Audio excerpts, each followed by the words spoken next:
Bienvenue dans Pulse ta vie, une série où nous explorons le bien-être psychique dans une vision globale et intégrative. Ici, la santé mentale n'est pas seulement un fonctionnement du cerveau, c'est une dynamique vivante entre le corps, les émotions, l'esprit et l'environnement. Au fil des épisodes, nous allons explorer ensemble des thématiques essentielles, le sommeil, l'alimentation, le mouvement, la danse, la respiration, la créativité, les relations, la nature, autant de portes pour mieux comprendre et accompagner l'être humain dans sa complexité. Parce que l'équilibre ne se construit pas seulement pendant une séance de psychothérapie, chaque épisode vous proposera aussi des pistes et des pratiques à expérimenter dans votre vie quotidienne. C'est en dehors des séances, dans vos choix et vos actions, que votre mieux-être prend véritablement vie. Mon objectif, c'est de vous offrir des repères, des réflexions, des expériences qui nourrissent autant la pratique professionnelle que le chemin personnel. Installez-vous confortablement, prenez un instant pour respirer et laissez votre rythme intérieur pulser. Pulse ta vie, c'est le rythme vital de l'esprit et du corps, une pulsation de bien-être.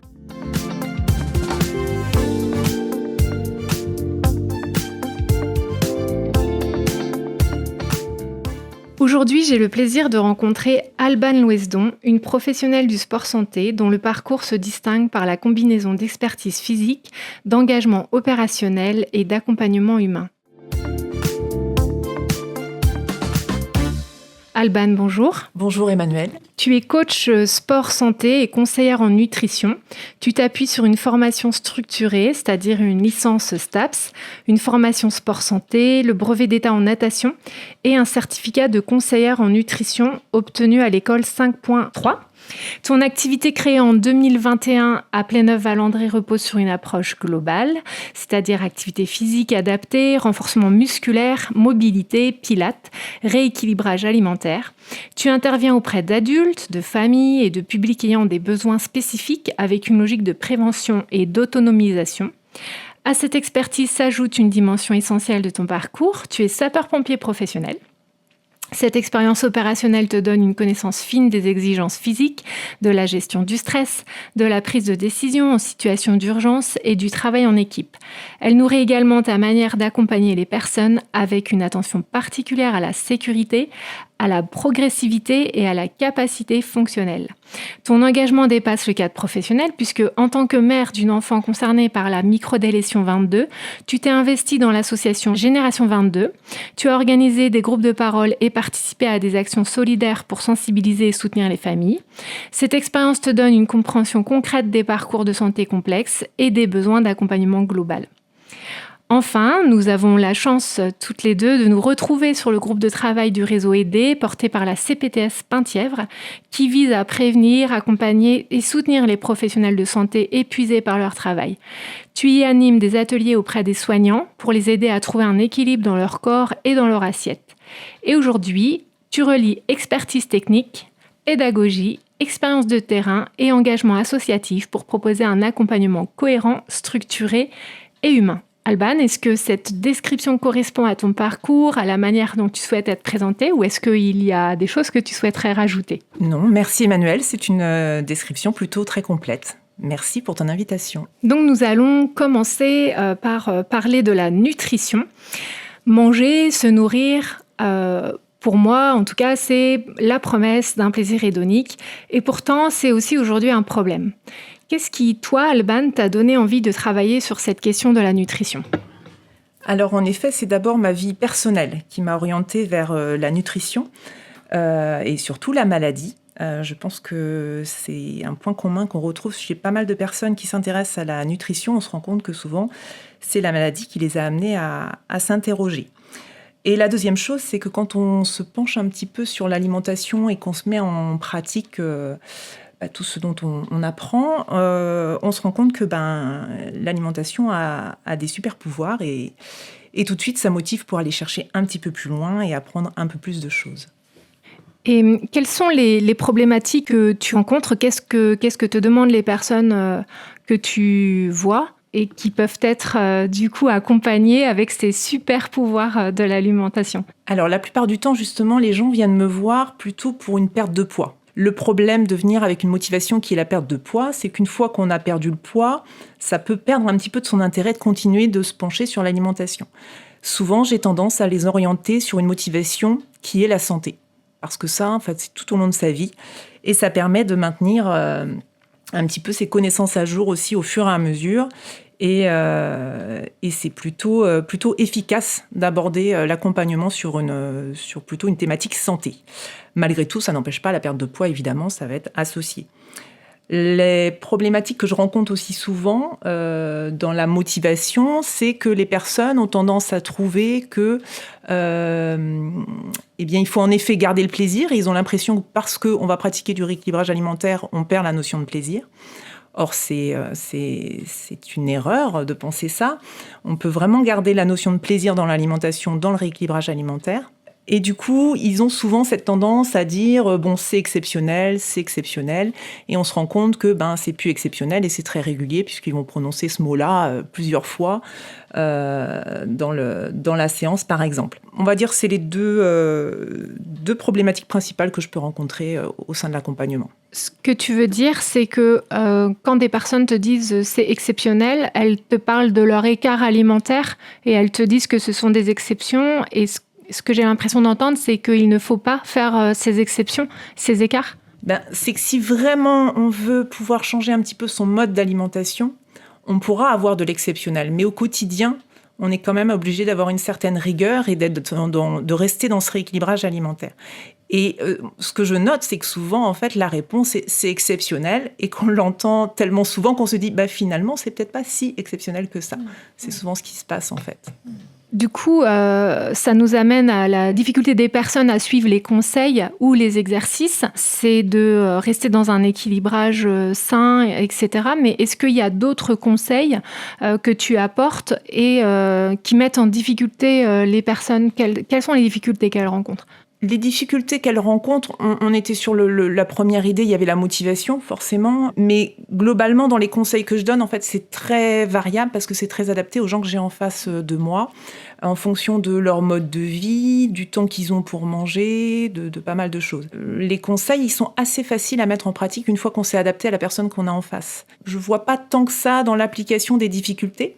Ce qui peut être problématique dans le rééquilibrage alimentaire ou de manière générale, je pense qu'on en aborde l'alimentation, c'est d'avoir des gens qui ont envie de perdre du poids, mais qui n'ont pas plus que ça envie de s'intéresser à l'alimentation. Or, moi, ce qui marche bien, c'est avec des gens qui ont un petit peu envie de cuisiner, même si ça ne demande pas beaucoup de temps, c'est pas le problème. Mais il faut avoir un peu d'envie et s'intéresser à l'alimentation pour que ça fonctionne quand même, globalement. Et est-ce qu'il y a des personnes qui te sont adressées par des médecins et qui ont d'autres problématiques que la prise de poids, par exemple des problèmes de santé, des problèmes, d'autres problèmes en fait que le poids? Alors non, pour le coup, moi, je vais pas... Ou alors, en tout cas, si ça m'arrivait, c'est des gens que je ne peux pas me permettre d'accompagner. Parce que c'est un peu la différence qu'il y a entre une diététicienne et une conseillère en nutrition. C'est-à-dire que moi, la conseillère en nutrition, j'accompagne plutôt les gens bien portants, c'est-à-dire ceux qui n'ont pas de problème de santé particulier. En tout cas, pas des problèmes que je vais pouvoir, moi, soigner par l'alimentation. Je suis vraiment sur une éducation alimentaire. Donc, le point très positif du rééquilibrage alimentaire et de l'éducation alimentaire, c'est qu'on est sur une notion qui est pour toute la famille. Il n'y a pas vraiment d'interdit dans le rééquilibrage alimentaire. C'est la différence avec pas mal de régimes. Et aussi, c'est la différence sur l'efficacité sur le long terme. Parce qu'on n'est pas sur quelque chose de très, très restrictif, finalement. Et s'il y a cet aspect du coup éducatif dans l'alimentation, est-ce que tu es amené à faire des ateliers cuisine, par exemple, pour apprendre à cuisiner, à associer les aliments, à trouver du plaisir dans l'alimentation saine ?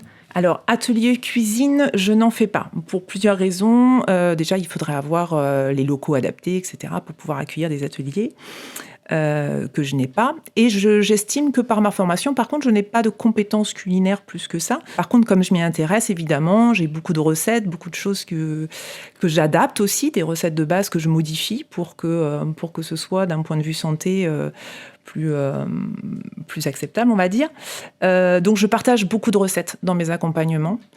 Et dans les ateliers que je pratique, qui sont des ateliers par contre où on parle alimentation mais avec un groupe, là aussi c'est vraiment intéressant parce que c'est de l'échange, c'est assez interactif et on partage beaucoup de notions. Moi-même j'apprends des petites recettes dans ces ateliers, donc c'est toujours très instructif. Est-ce qu'il y a des découvertes en matière de nutrition, des nouvelles données scientifiques qui viennent d'arriver et qui nous permettent d'avoir un éclairage nouveau sur nos connaissances ?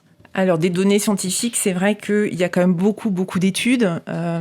C'est un milieu qui évolue très, très vite, un peu comme l'activité physique. Et c'est pour ça que c'est aussi un petit bémol que je mets à chaque fois que je fais une intervention, c'est que j'explique toujours que peut-être que si je reviens dans 2-3 ans, je ne vais pas dire tout à fait la même chose, parce que ça évolue très, très vite.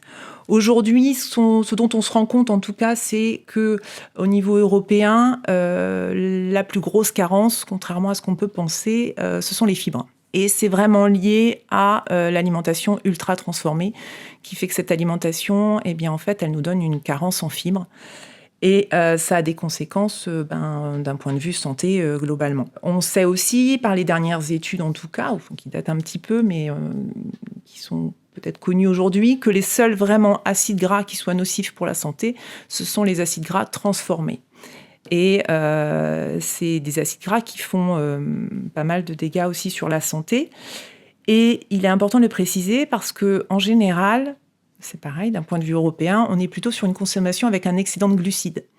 En fait, le corps humain, il peut stocker des glucides, mais très peu. C'est en fonction de nos muscles, etc. Et il le stocke en fait sous forme de glycogène dans le foie et dans les muscles. Une fois que cette capacité, elle est à son maximum, le corps humain, il transforme ces glucides en acides gras. Donc, c'est là que ça devient un petit peu intéressant parce que souvent, les gens ont un peu peur des matières grasses et pas vraiment peur de la quantité de glucides qu'ils ingèrent, ou en tout cas, ils ne se rendent pas compte de la quantité de glucides qu'ils ingèrent. Et en fait, il faut bien se dire que les matières grasses, pas celles qui sont transformées, mais sinon, elles ont toute leur importance. Et inversement, les glucides, il faut faire attention parce que eux, ils sont transformés. Donc c'est un élément que je voulais amener parce que c'est parfois plus difficile de faire prendre conscience aux gens que les glucides peuvent être nocifs pour la santé, alors qu'ils ont vraiment peur des matières grasses, de toutes les matières grasses, alors qu'il existe des bonnes matières grasses et qu'il faut faire la part des choses là-dedans. Oui, ce qui me permet de rebondir sur la question que je souhaitais te poser au sujet des sucres. Il y a beaucoup d'informations qui circulent sur les réseaux qui dénoncent le sucre comme un facteur d'inflammation notamment. Et on connaît les travaux de Jessie Inchospé. Elle est biochimiste, auteure de Glucose Révolution et la méthode Glucose Goddess. Et elle a beaucoup étudié et dénoncé les effets du sucre et des pics de glycémie sur la santé physique et mentale. Les études relient une consommation élevée à une inflammation chronique. Et dans ta pratique, est-ce que tu relis ces facteurs d'inflammation avec la consommation de sucre ? Est-ce que tu en es témoin ? Est-ce que tu peux l'observer ? Alors, c'est vrai que globalement, quand je reçois un carnet alimentaire, je me rends compte que même des gens qui au départ vont me dire qu'ils ont plutôt une alimentation équilibrée, qui comprennent pas trop pourquoi ça fonctionne pas, on se rend compte que de toute façon, il y a un excédent de glucides et que il faut chercher déjà sur cette notion-là. Il y a une alimentation qui est plutôt dite pro-inflammatoire en effet. Et ça réside aussi dans le fait que l'alimentation peut être acidifiante. C'est-à-dire qu'on a des aliments qui se digèrent en acide et d'autres qui se digèrent en base. Donc, tous les aliments qui se digèrent en acide, que sont les acides aminés, les acides gras, ont tendance à acidifier le corps. Et inversement, par exemple, tout ce qui est fruits et légumes vont avoir tendance à alcaliniser le corps. Je parle vraiment de manière générale, puisqu'il y a quelques exceptions également. Donc, cette alimentation qui est très acidifiante, elle a tendance à créer beaucoup d'inflammation, en effet, au niveau du corps. La consommation aussi de sucre comme ça au quotidien, en fait, on ne se rend pas compte, mais en fait, on fait ce qu'on appelle des hypoglycémies répétées. C'est-à-dire qu'on a régulièrement, ça peut être, l'hypoglycémie peut juste se traduire par une sensation de faim, de fatigue. Voilà, il y a plusieurs façons de l'exprimer. On ne se rend pas compte et par contre, ça se répète. Et ça, c'est vraiment le lit de la mauvaise santé. C'est pour ça que tous les aliments les aliments à index glycémique élevé sont plutôt à éviter, ou en tout cas à savoir les associer avec d'autres aliments pour qu'ils soient moins nocifs au niveau de la glycémie. En fait, l'inconvénient de cette glycémie qui monte d'un coup, en fait, on pourrait considérer que ce sont des sucres un peu méchants qui viennent agresser le pancréas. Et là où normalement l'organisme est très bien régulé et a tendance à une certaine dose de sucre à envoyer une dose d'insuline très adaptée, quand il est agressé, que la glycémie elle vient et qu'elle monte d'un coup, lui va produire une dose d'insuline complètement hasardeuse parce qu'il est agressé, ça vient, il répond et voilà. Et résultat, cette insuline va tout de suite mettre la personne en hypoglycémie. C'est ce qu'on appelle l'hypoglycémie réactionnelle. Et c'est cet effet-là qui peut être, à long terme, vraiment un inconvénient pour sa santé. On a aussi, par rapport à cette quantité de sucre au quotidien, le problème avec des enfants. C'est-à-dire qu'avant, le diabète qu'on appelait de type 2 était plutôt chez des personnes d'un certain âge. Aujourd'hui, on appelait diabète de type 1 le diabète juvénile parce qu'on n'était pas concerné à un diabète de type 2 chez les enfants, mais aujourd'hui, ce n'est pas le cas. On parle même d'épidémie de diabète de type 2 chez les enfants. Et ça, il s'explique aussi clairement par une consommation de sucre trop élevée au quotidien. Tu parlais de pic de glycémie et de fatigue, ce qui m'amène à la fatigue ou le fameux coup de barre après le repas. Est-ce que ça vient, quand il y a un coup de barre après le repas et une sieste obligatoire imposée, ça vient parler d'une mauvaise alimentation ou est-ce qu'il n'y a pas de corrélation, il y a juste la digestion qui fatigue et puis peut-être aussi des notions de chronobiologie où dans la journée, il y a des moments de fatigue et ça correspond à un cycle naturel. Oui, c'est vrai qu'il y a plusieurs facteurs qui peuvent intervenir sur cette petite pause dont on pourrait sentir avoir besoin après le repas. Je dis bien sentir parce que finalement, on prend cette habitude après le repas de se dire « tiens, je fais une petite pause, une petite sieste » et voilà. Donc la digestion, c'est de toute façon pour l'organisme une action qui lui demande de l'énergie. Donc en effet, c'est un moment où on peut avoir une petite sensation de fatigue. Inversement, si c'est un moment où on choisit d'aller faire une marche à pied, en fait, on va quand même aider son corps aussi à faire cette digestion. C'est un petit peu une idée reçue que de se dire que c'est le moment d'aller se poser et de se reposer. Voilà. Après, tout dépend de la nuit qui a précédé. Il y a tellement de facteurs à rentrer en compte que on ne peut pas vraiment faire de généralité. Mais on ressent en général, quand on modifie son alimentation, quand on est vraiment sur une assiette qu'on appelle l'assiette santé, en termes de rééquilibrage alimentaire, quand on est sur les bonnes doses dans l'assiette, on retrouve quand même une énergie. Voilà, je vois la différence quand tout de suite, je ne vais pas manger tout à fait comme d'habitude. Derrière, au niveau digestif, je vois vraiment une différence sur mon énergie. C'est assez évident. Donc des effets sur la fatigue, mais aussi peut-être sur la santé mentale. Je ne sais pas, tu connais peut-être le psychiatre Guillaume Font qui base ses études sur la corrélation entre la nutrition, les compléments alimentaires, l'assiette méditerranéenne et la santé mentale. Et notamment, il dit que cela réduit les troubles anxieux et dépressifs d'avoir une assiette méditerranéenne et des compléments alimentaires adaptés. Qu'est-ce que tu en penses ? Est-ce que tu as pu faire ces constats-là ? Alors, moi, c'est vrai qu'à mon niveau, comme je n'accompagne pas des personnes avec des soucis de santé en particulier, je n'ai pas forcément d'expérience personnelle là-dessus. Par contre, j'ai tendance à penser que déjà un rééquilibrage alimentaire, c'est la base avant d'en arriver à des compléments alimentaires. Les compléments alimentaires, il faut aussi que ce soit quelque chose de bien accompagné dans le sens où il faut qu'il y ait une carence. C'est pas parce qu'on n'atteint pas forcément les chiffres de référence non plus qu'on est en carence. Donc, il faut être vigilant là-dessus. Il y a aussi eu des fois des erreurs sur les compléments alimentaires puisque c'est quand même des compléments qui sont assez fortement dosés de manière générale. Donc, il faut être vigilant par rapport à ça. Mais déjà, j'ai tendance à me dire que quelqu'un qui a une alimentation équilibrée, qui pratique le rééquilibrage alimentaire, il y a peu de chances d'être carencé. Et voilà. Après, il y a ce qu'on mange et ce qu'on assimile. On n'est pas tous fait pareil. Il y a des choses qu'on assimile plus ou moins bien. Et c'est un petit peu pareil avec les compléments alimentaires. On pourra toujours complémenter quelqu'un si derrière il assimile mal le complément alimentaire, il n'y aura pas des effets positifs non plus. Donc il faut toujours être vigilant avec ces compléments alimentaires. Concernant par contre tout ce qui est dépression, anxiété, il y a des études qui sont assez parlantes, c'est-à-dire qu'aujourd'hui on parle de transplantation fécale. C'est vraiment l'idée de donner un microbiote d'un porteur sain à quelqu'un qui est atteint par exemple de dépression. Et là on se rend compte que sur ces expériences-là, c'est un on-off, c'est-à-dire qu'on avait quelqu'un qui était dépressif et qui d'un seul coup ne l'est plus, juste avec une modification du microbiote. Donc c'est bien la preuve que il y a un lien énorme. Le risque de ces expériences-là, c'est de transmettre autre chose que juste... puisqu'on est quand même sur surdonner un microbiote. Donc, il y a plein d'autres choses aussi qui viennent. Hein. Ça ne va pas agir que sur le côté dépression. Mais c'est la preuve que oui, il y a un gros lien. Et je pense qu'aujourd'hui, dans l'alimentation des gens, et c'est pour ça qu'ils parlent d'assiette méditerranéenne, la grosse différence, ce sont les matières grasses, les oméga-3, etc., qu'on retrouve dans ces assiettes-là et qui manquent beaucoup chez nous. Et tu parlais d'assimilation des compléments alimentaires, qu'on ne les assimile pas tous de la même manière.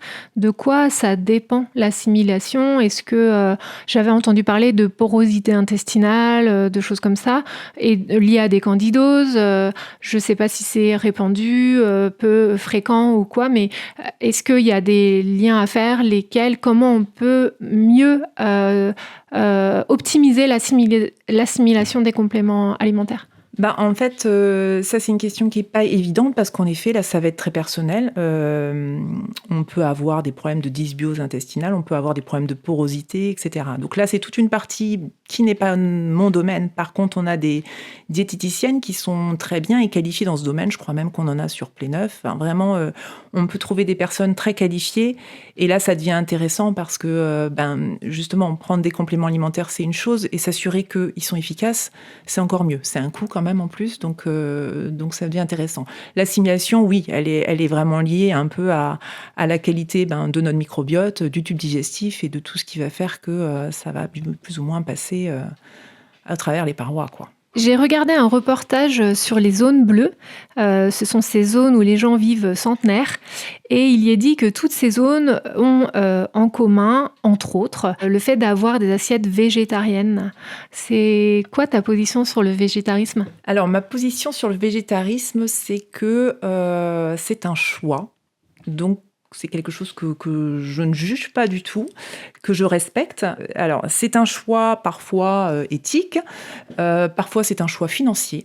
Parce qu'autant le facteur financier sur l'alimentation, j'ai toujours tendance à être un petit peu vigilante par rapport à ça, parce que je me rends compte que la plupart du temps, on a aussi des caddies qui sont remplis de calories vides. Donc, on pourrait vite réduire le coût du caddie aussi si on allait à l'essentiel. De partir sur une option végétarienne, il n'y a aucun problème. Par contre, c'est vrai qu'il faut faire attention. La protéine animale doit forcément être remplacée par une protéine végétale dans ce cas-là. Et pour ça, il faut faire attention parce qu'on a ce qu'on appelle les acides aminés essentiels, qui sont les acides aminés qui ne sont pas justement fabriqués par le corps et qui doivent venir de l'extérieur. Donc, si on veut partir sur une option végétale et avoir une protéine végétale, il faut associer des céréales et des légumineuses. Les céréales vont amener un certain type d'acides aminés essentiels et les légumineuses vont amener le reste. En fait, les deux sont complémentaires et c'est en associant les deux qu'on pourra dire que la protéine végétale est équivalente à la protéine animale. Donc, pour le coup, dans la mesure où on ne se crée pas de carence, il n'y a aucun problème avec le végétarisme. Après, ce que j'en pense, c'est que moi, à mon niveau, je fais le choix de manger de la viande.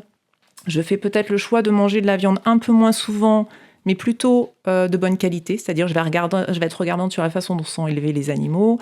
Est-ce qu'ils utilisent beaucoup d'antibiotiques, etc. C'est des choses que j'ose demander aussi chez le boucher. Ou voilà, faut pas hésiter. En général, quand ils sont à l'aise avec le sujet, c'est plutôt que c'est bon signe. Et je me dis des fois que peut-être que si on mangeait plus du tout de viande, il n'y aurait plus du tout de petits cochons non plus et qu'il n'y aurait plus personne pour les élever. Donc, voilà. Mais tout ça, ça reste des choix et je pense que, en tout cas, ce qui compte, c'est que c'est important, je pense, si on mange de la viande, par contre, d'être un peu regardant sur la qualité. D'ailleurs, au sujet du végétarisme et de la façon d'assimiler les protéines végétales, il y a l'excellent livre de François Couplan qui s'appelle « L'art de la cueillette », où il y explique vraiment toute la biochimie en lien avec l'assimilation des protéines végétales et les bonnes associations à faire. Et c'est vraiment un livre passionnant, super intéressant. Et du coup, voilà, chacun sa chapelle. On parle des régimes à base de protéines du professeur Ducan ou Ducan, je ne sais pas trop comment on dit, du jeûne, de l'équilibre alimentaire, comme tu viens de l'évoquer, du régime hypocalorique, de la remise en route du métabolisme en bougeant et en mangeant par contre tout ce qu'on veut, mais en faisant beaucoup plus d'activité physique. Il y a des coachs comme par exemple Happy Body qui parle d'éviction, des régimes sans gluten, sans lactose, végétal, etc. Quelle est ta position? Parce que c'est difficile de s'y retrouver. Il y a énormément de façons, de faire. Comment, toi, tu fais? Qu'est-ce que tu préconises? Alors, moi, c'est vrai que ce que je vois là-dedans, c'est que quand on parle régime, c'est vraiment quelque chose qui ne devrait pas durer dans le temps. Un régime, c'est soit des restrictions, soit on augmente la dose. C'est quelque chose qui est adapté sur quelques mois ou voilà. Souvent, c'est des grands sportifs qui vont faire sur une période d'entraînement des doses très importantes, hein. Je ne parle pas de ceux qui vont aller faire leur petit sport tous les jours. Il n'y a pas forcément besoin d'adapter l'alimentation pour ça non plus. Ou alors, on va utiliser des régimes pour des personnes anorexiques où là, on va être très regardant un petit peu sur ce qu'on doit mettre et voilà. Sinon, dans un cadre général, on ne devrait pas avoir de régime puisqu'il n'y a pas besoin de modifier au point de faire des restrictions pour ne serait-ce que même la perte de poids. Oui, le régime du camp, ça a aussi fait des dégâts parce que finalement, ça a créé des problèmes aussi à côté.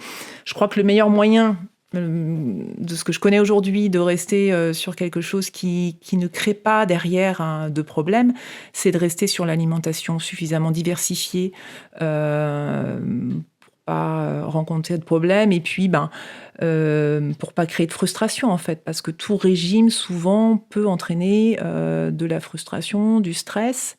Et voilà, c'est plutôt quelque chose que je déconseille.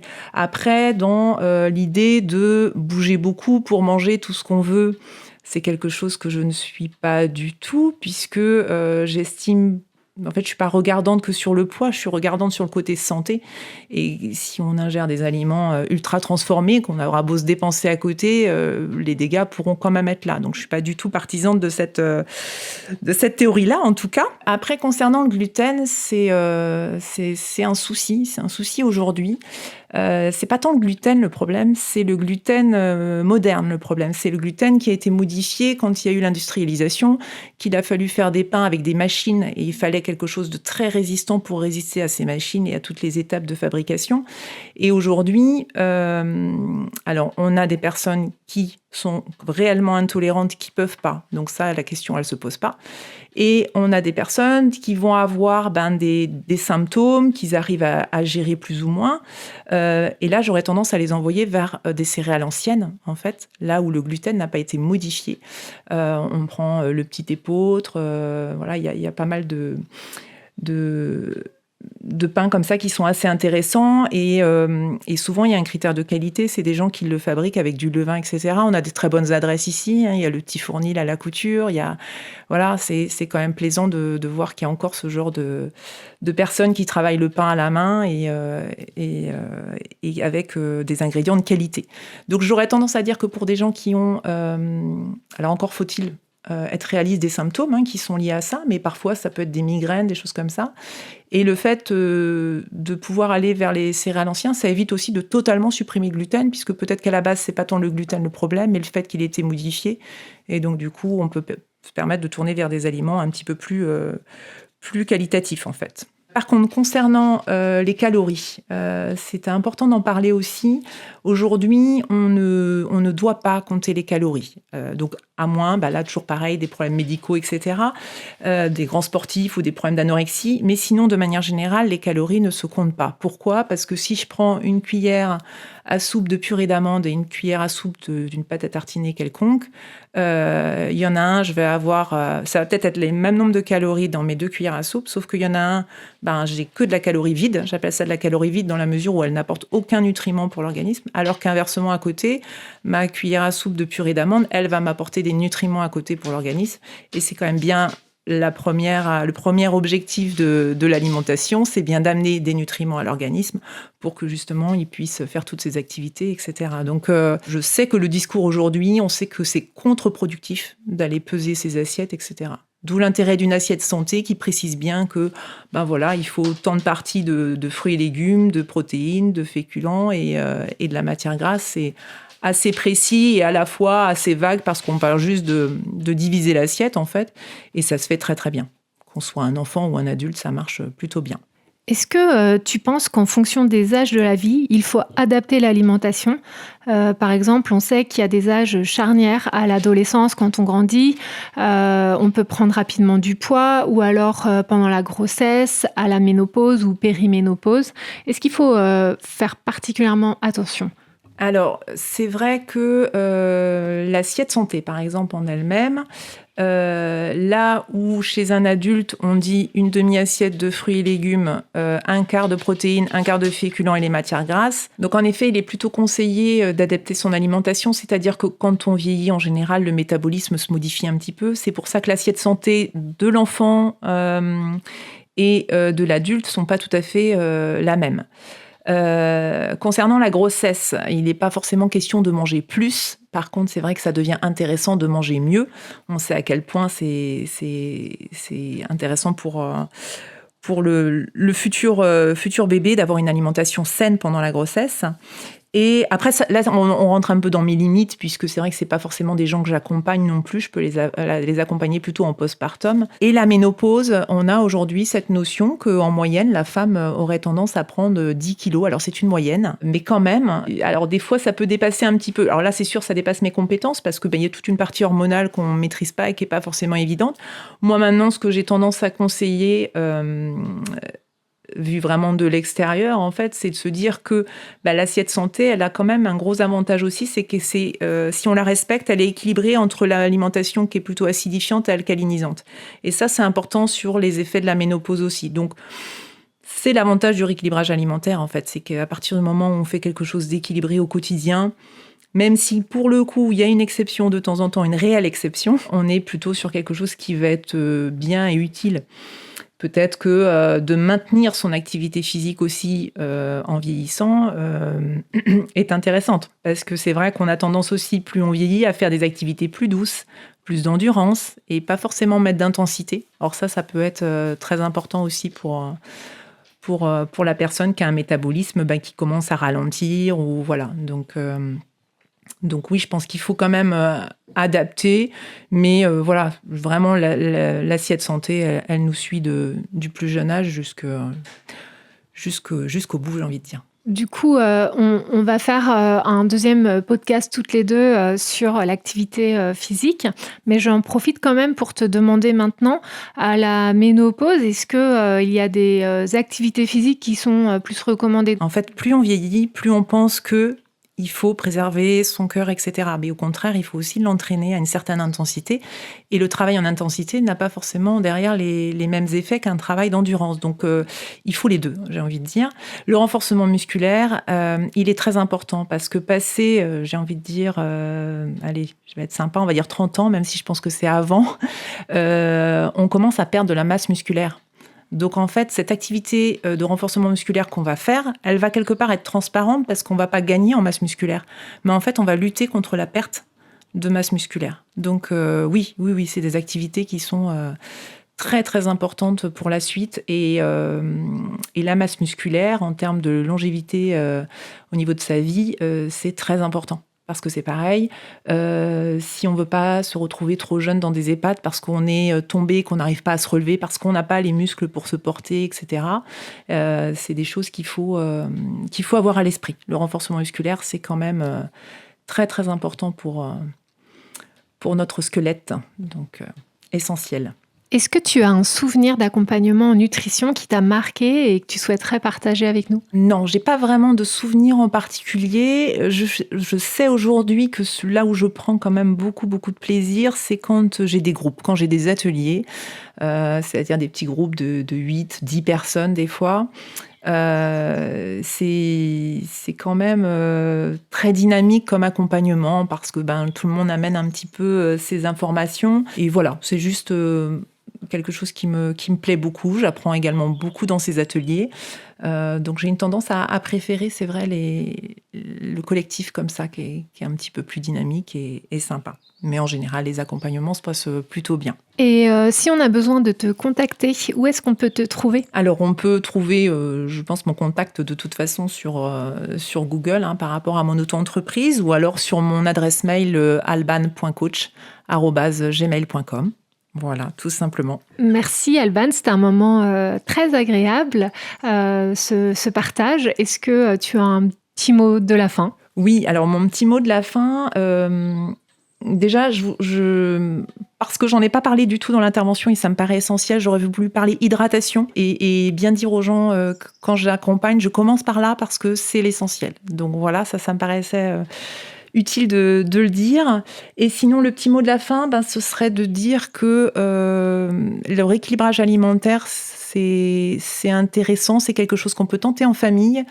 Et je me dis que voilà, c'est à la portée de tout le monde. Et quand on voit ce que ça peut donner au niveau santé, en effet, derrière, où on se sent quand même un petit peu plus fort au niveau immunité, j'ai envie de dire, ça vaut le coup de le tenter. Et si j'avais une citation à donner, parce qu'en général, j'aime bien les citations, je dirais que le futur, ce n'est pas ce qui va arriver demain, mais c'est ce que nous allons faire dès aujourd'hui. Plutôt une inspiration de Gandhi. Voilà. Merci Emmanuelle. Merci et à bientôt pour le prochain podcast.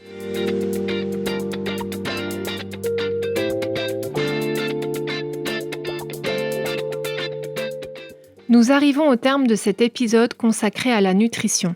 Avec Alban Louesdon, nous avons exploré les difficultés les plus fréquentes autour de l'alimentation, les repères essentiels pour composer une assiette santé et l'impact profond qu'une nutrition adaptée peut avoir sur notre vitalité, notre équilibre et notre santé globale. Nous l'avons vu, bien se nourrir commence par des choix simples mais déterminants. Alors la prochaine fois que vous préparez votre repas, prenez un instant pour observer ce qui se trouve dans votre assiette. Y a-t-il suffisamment de légumes et de légumineuses ? Votre portion de protéines est-elle adaptée ? Les féculents sont-ils présents en quantité mesurée ? Et qu'en est-il du sucre ou des graisses de moindre qualité ? Tout commence en réalité bien avant le repas, dans le caddie. Pas de mauvais achats, pas de mauvais aliments dans votre corps. Merci d'avoir écouté cet épisode de Pulse ta vie. Dans le prochain, nous poursuivrons notre exploration des liens entre mode de vie et santé mentale avec Alban Louesdon en nous intéressant cette fois à l'activité physique adaptée. D'ici là, je vous invite à nourrir votre corps avec joie, conscience et équilibre. Merci d'avoir vibré avec nous.